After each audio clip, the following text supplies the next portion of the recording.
Have you ever wanted to swap out the background of one of your photos? Today, I'm going to show you exactly how to do just that using the select and mask tools inside of Photoshop. Alright, so starting off, you're going to want to obviously import the photo of your subject as well as the photo of your background. So I'm going to start with the background just so that it's on the bottom of my layers. Then I'm going to go back and I'm going to bring my subject in as well. So what we're going to want to do first is make a selection around our subject. You may notice right here at the bottom there is the contextual menu. It does have the option to select a subject or even just straight remove the background.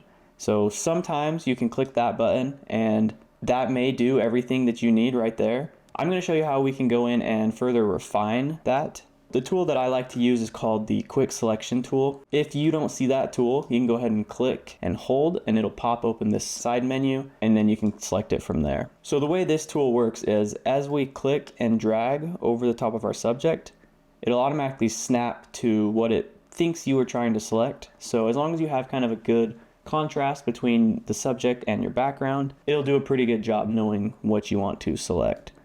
So I'm just going to go through and kind of make a selection around her as best that I can. One little trick to know is if you accidentally select too much, in this case it selected the entire image, you can hold down Option on your keyboard and then as you draw it'll erase from your selection. So we can kind of go back to where we were by erasing. And this is going to be really handy when you get some of these areas where it struggles to tell the difference. I'm going to make the brush size a little bit smaller by using my left and right bracket keys, and that's going to decrease or increase the size. I think that's a good solid selection right there.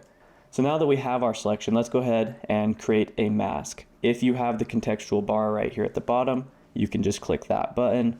Otherwise, over underneath your layers, there is the mask button right here on the bottom. So we're going to go ahead and click on that. And right away you can see exactly what that's doing. So it's going to remove everything except for the selection that we made.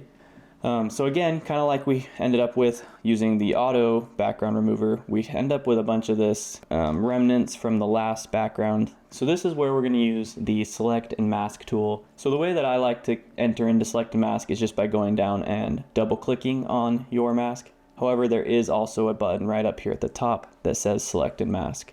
It may pop up and ask, hey, what do you want to do? I'll just click enter, select and mask.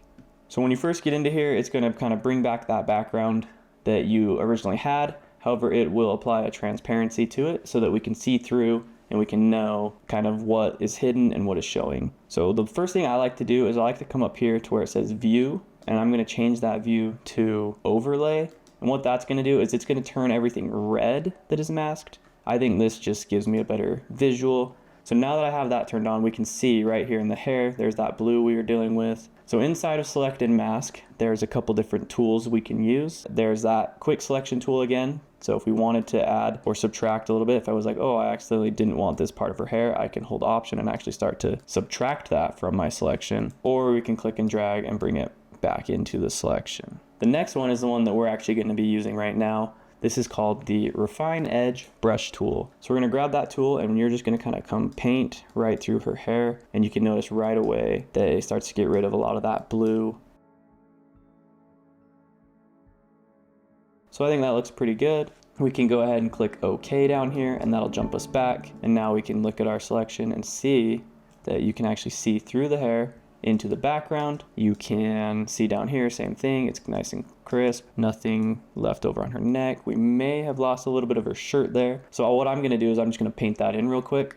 So a quick way you can modify a mask is if you make sure you have it selected down here, you can go over to your paintbrush tool. If you paint black, it will remove stuff. If we switch to our white color, we can bring some of that back and kind of bring back the portion of the shirt that we're missing. And then just like that, we've got our background image already in. We have now finished replacing the background of our image using select and mask. Hopefully that gives you kind of the look that you're going for, and you now have an additional skill set to use with the select and mask tool.